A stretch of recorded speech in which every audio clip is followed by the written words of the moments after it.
Here we go. First ever episode of Layman's Word.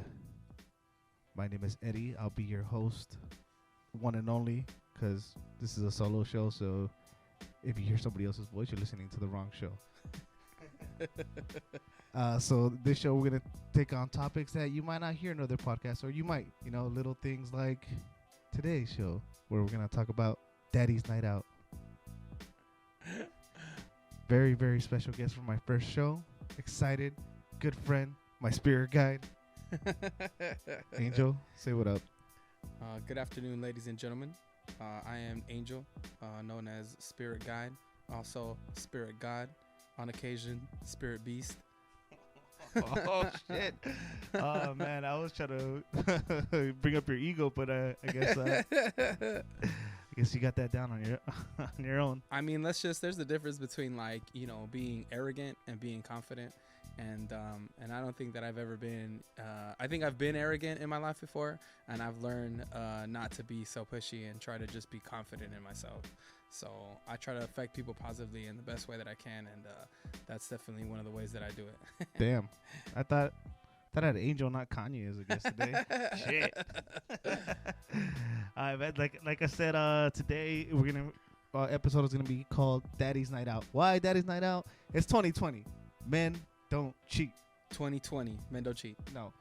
So Angel I met maybe befriended, let's say. Yep. 3-4 years ago, maybe. I want to say more or less. Yeah.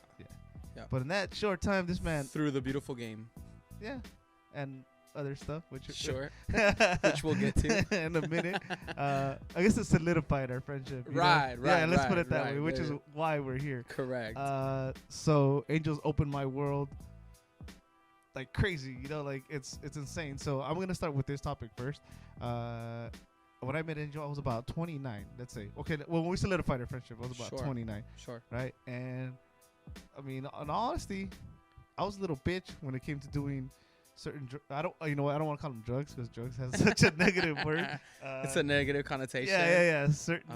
We'll just call them party favors. Yeah, certain party favors. Sure. Certain extracurricular activities. Yeah. Yeah.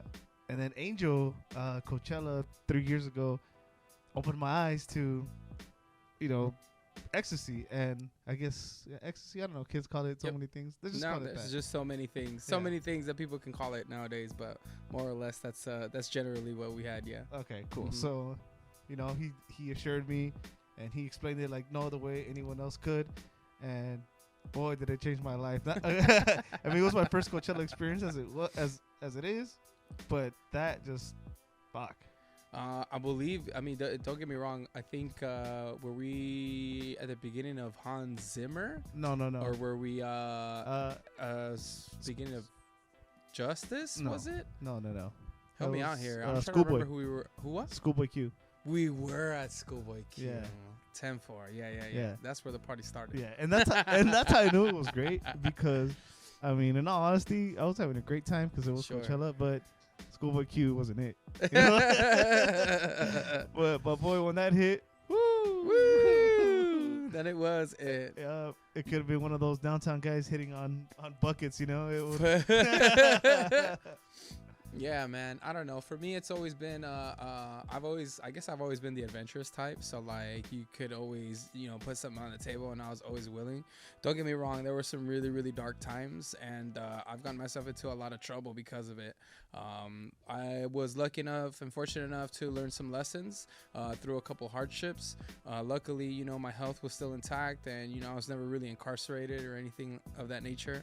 But I did learn some hard lessons in my youth that kind of taught me to mellow out and really not get too deep into that rabbit hole. And so for me, man, it's just a matter of, I guess, balance. It's a matter of balance. So it's nice to go out and have an adventure and to go to La La Land, but make sure you come back. And that's always the ticket, is make sure that you can come back. Don't go so far over that part of you stays there and you're not like normal again, because it's happened to a lot of people that I know, and it's pretty crazy. Well, that happened to me because now I find myself spending $1,000 a year going to camp out and see a bunch of artists I never heard of. So it affected me in some way. I never came back. I feel like that's like a positive way that it affected you. Right. Like you're taking your funds and you're going out to party somewhere. You know, you're going to go hang out with a bunch of other loons that are there doing the same things that you are. Is it breaking the bank in terms of you being homeless because of it? Absolutely not. Which is how quickly one can turn towards that kind of thing. I don't go around gallivanting to everyone that they should be doing drugs. That's not what I'm about, ever. But there are certain individuals that I feel need to loosen up and can have a good time. And I'm all about providing that good time as long as they're willing. As long as they say yes and I get consent. 2020, as long as I get consent, then we're gonna have a good time. I'm gonna take care of you. I'm gonna watch you for the rest of the night, and I'm a guide you, just like I said. Hey, you know, I didn't have to loosen up. Like I said, I was just listening to Schoolboy Q, man. Relax. For sure. For sure. And it's like you said, it's 2020. Just give it to him and say, hey, it identifies as a vitamin. Take it, you know? It's a Flintstone in the streets. Yeah, don't do that. There's probably something called the Flintstone out there, I'm sure. Man, I'll tell you what, there's just been so many different types of presses and so many different types of pills that I've seen. It's ridiculous. Like, it's crazy. It's crazy. All right. Like we said, we're not pushing drugs on anybody. No, not at all. Not at all. But, you know, someone might listen to this and be like, hey, I'm curious. I want to do this. And they don't have a spirit guide, you know? Any best advice you can give? Let's start with ecstasy, because that seems to be like the most accessible, I guess, of those. Sure. I would drugs. say in 2020, if you're going to go ahead and do things like that, go to pillfinder.com. Oh, shit. I didn't know that was a thing. Yeah, you can definitely find every type of anything that's out on the market. You can find them there. The issue with drugs most of the time is that there's inconsistencies. It's not as if they're being made, you know, in a pharmaceutical plant where everything is kind of, you know, measured out and perfect, right? Most of the time you just have you take a chance on what you're getting. The idea is moderation. A lot of times people get their hands on things and they just go balls to the walls, bananas, and then you end up with something more potent than you thought it was, and people get pretty fucked up. So with moderation and testing, right, like trying things out, like you can definitely see what you're packing, what you've got. It's a big difference, and it's a totally different puppy than per se, like, you know, getting high on pot. If you smoke really good pot, do a real drug, you'll get really, really hungry, you know what I mean? And then the next day you're like, dang, I was really high, right? Versus, you know, doing a shit ton of fucking ecstasy and possibly not fucking waking up the next day. Like, you really have to be careful. So for those of you that don't have a spirit guide out there that'll guide you or, you know, show you the way, I would just say definitely make sure that you're, you know, being moderate with your doses and see how the body reacts before you continue your partying. Yeah, and don't be stupid, of course. Period. And if possible, if you're with a group of friends or, you know, just a couple of you guys, try to have one that's not gonna do it if it's first time, you know, just to be on the safe side. I would also tell people, you know, despite popular belief, don't drink either. No, it's a bad idea to have a lot of drinks and then take ecstasy.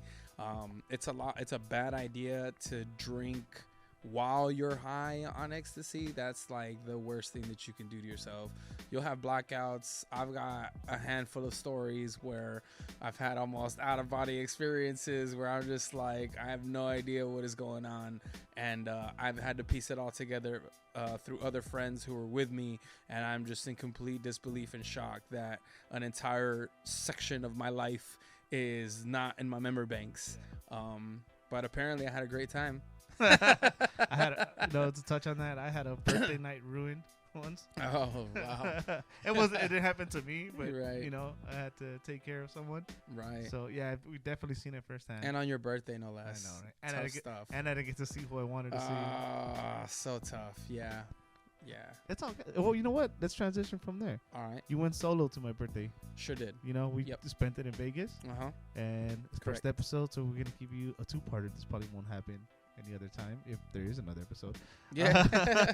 But once again, what we said in the beginning, this is Daddy's Night Out. Sure. When I met Angel, Coachella, crazy guy. Well, when we solidified our friendship was Coachella. Right. I had seen him a handful of times before that. Little to my surprise, I find out Angel lives with someone. Yeah. Correct. Top of that, they have a baby. Correct. Yeah. Correct. We would have never imagined. Not saying that you're sloppy or Sure. you're going around fucking whatever you want or Sure, you're sure. hooking up with whoever. But Yeah. then I go back and piece it together. I'm like, hey, you know what? This guy never really like even. I don't want to say flirt because flirt is, could be friendly. Right. Or made a move on anyone or really made a goal to get at anyone. Sure. And I didn't realize that till looking back. I'm like, holy shit, this is right. This guy is. So a lot of people kind of trip out on that, I guess, because it's not just in that, just even a night out, right? Like a night out, bar scene or something like that. I'll be with a bunch of friends, and people ask for my beautiful significant other Heather. Shout out if she ever hears this. And yeah, they'll ask, they're like, oh, where is she? Like, where is she tonight, right? And at the end of the day, it comes down to we have like very limited people that we can reach out to like come and babysit our child. We've never been the trusting type of people that are gonna invite a stranger or hire someone to come and watch our kid for us to go out and have a night of fun. Shit is just too crazy, and there are too many crazy fucking people out there. Those are facts. Right. So unless it's something that she is really, really, really longing to go to, or that we are willing to make a sacrifice to go to, then she bows out and she allows me to go out and have a good time with my friends and allow me to live live a life, and I think it's fucking awesome. And I give her the same respect as well. If she ever has a night out with her friends to go to a burlesque show or a freaking I forget what it's called, a drag show, like if they ever want to go do something like that, like it's so good for them to go dancing at a gay club, whatever it is that they want to do for the evening. Like, she can bounce and I'll stay home with the kid. It's just balance, man. Like, that's what it comes down to. So we do the best we can for things that matter to both of us. But if it's an interest that I have that she doesn't have much of, that she probably won't make the effort to come out. And I just think that that's why it works so well for us. Yeah, that's dope, man. Because I've had, throwing up the finger quotation fingers, guys' night out with friends and stuff, and they be on their phone, Yeah, because they're like checking in and stuff. And you guys aren't like that. Your face is not on the phone. Your phone doesn't ring. Yeah, no. So I just, for me, it's one of those things where I try really hard. I make sure first and foremost that she's happy, that she's comfortable, and that, and that she really believes in our relationship. That's like the most important thing to me, because without trust, then none of this works. It just really doesn't. Right. We both come from really toxic relationships where, kind of things were not as they seemed. And, we do the best that we can to keep each other honest and kind of tell each other what's going on with one another, and really reinforce, why we are together and why we are, taking this trip throughout this life. And personally, it comes down to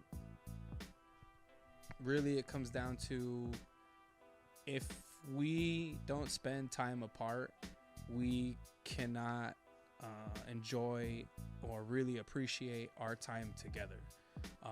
I've seen couples that spend every minute of every day all the time.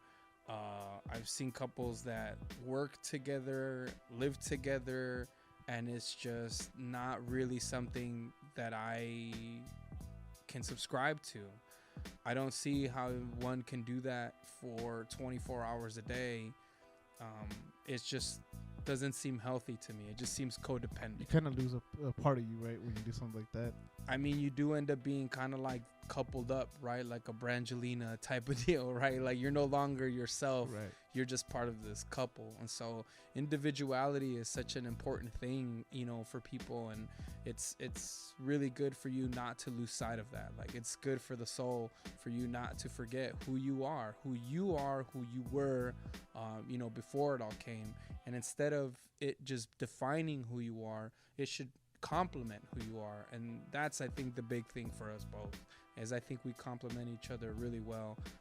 I'm very outspoken, I'm out there, and she's more reserved, but you know, she kind of pulls me back towards center anytime that I might be outrageous, you know.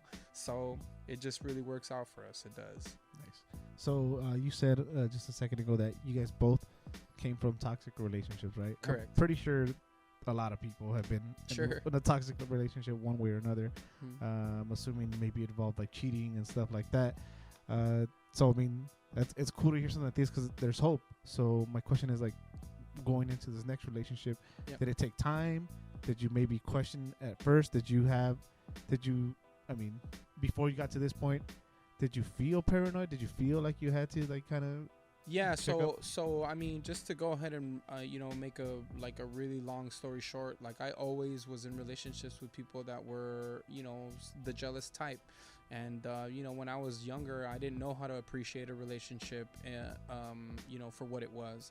And rightfully so, I did develop a reputation for being, you know, kind of a you know, womanizer, if you will, right? And it was in part because I was really young and I didn't know, you know, what I wanted. I didn't know what I was doing. And so a lot of that was just me kind of running around and doing whatever, for lack of a better term, I was not listening to my heart. That's cute. I was listening to every other body part of mine, Right. and I was just doing, you know, what a young guy does.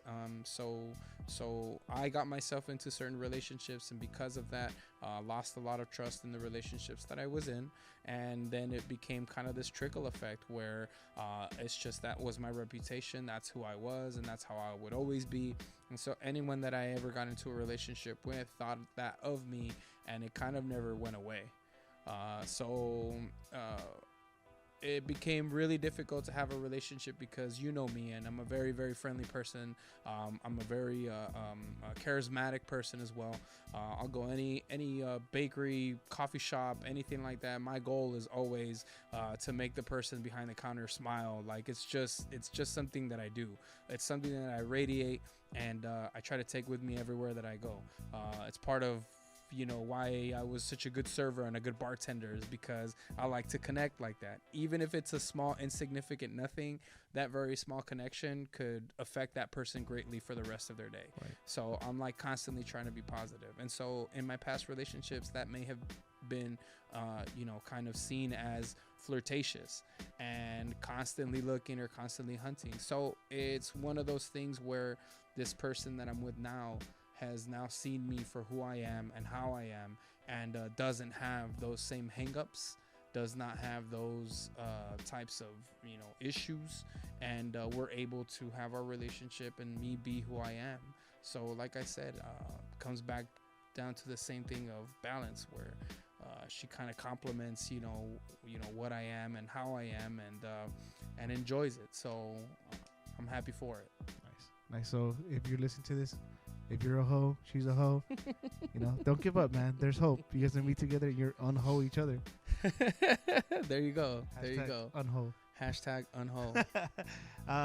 Well, we keep talking about Daddy's Night Out, but Right. I gotta say, man, it shows. You talked about spending time apart. Mhm. You know, with that, not just you know, being your own person, but I would feel it makes you guys miss each other. You know, in a sense. Yeah. Because I've seen you Distance guys out makes there. the heart grow fonder, man. I seen you guys out together, Mm-hmm. dude, and you guys are like teenagers, bro. You guys are goals as fuck, man. Yeah, dude. We try to have a really good time anytime that we get out and do something, because, like I said, we really save it all up for a night that both of us are very interested in what we're gonna go do. She's got no idea, but I've got a couple tickets for a couple things coming up that I'm Nice. gonna drag her out to, and it's gonna be great. You know, we're gonna go have a good time, like go to some punk shows, you know, like that sort of deal, and yeah, it's amazing, and I couldn't be happier to have a partner that wants to take this journey with me and be alongside me. You know, she's given me a beautiful baby girl.